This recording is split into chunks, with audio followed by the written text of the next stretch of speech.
All right, so scales can be harmonized different ways. Um, First of all, just in terms of the original topic and not delving into arguing about terms, you can take a static chord. It's got basic just chord degrees. So you can play if it's a G, say it's G major 7, you can play G, B, D, and F sharp in the melody, okay? Just by adding upper extensions, you can also add the 2, the 4, okay? The 6. So you get something that is kind of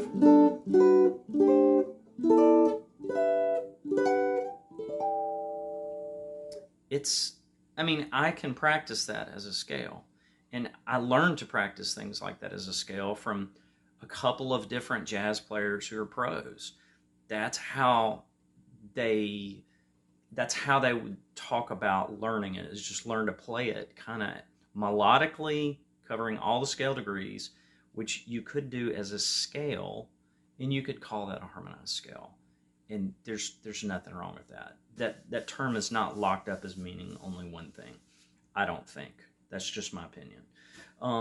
A lot of people do the chord pair things that Baco talked about. It's real common.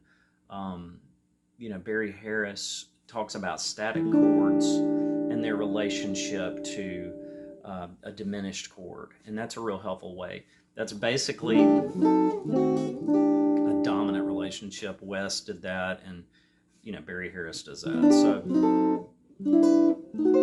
he teaches this as a scale, and he calls it a scale. Okay, I'm not going to argue with Barry Harris on that. He can call it a scale if he wants to.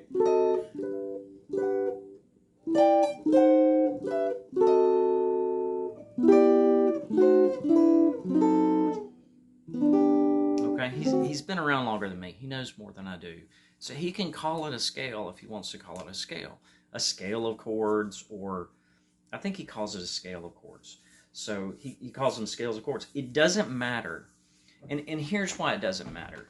It doesn't matter because just because something doesn't have an agreed upon codified term doesn't mean it's an invalid way to describe it if there's not something already more agreed upon to call it. There are things in life, especially the more advanced you get, there are things that just don't have terminology. Different teachers call them different things. Barry Harris has different terminology for different things than other teachers do.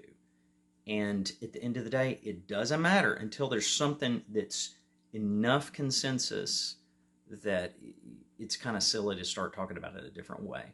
But if you can harmonize a melody, you can harmonize a scale, because scales can become melodies, and melodies can be basically quantified as scale fragments much of the time.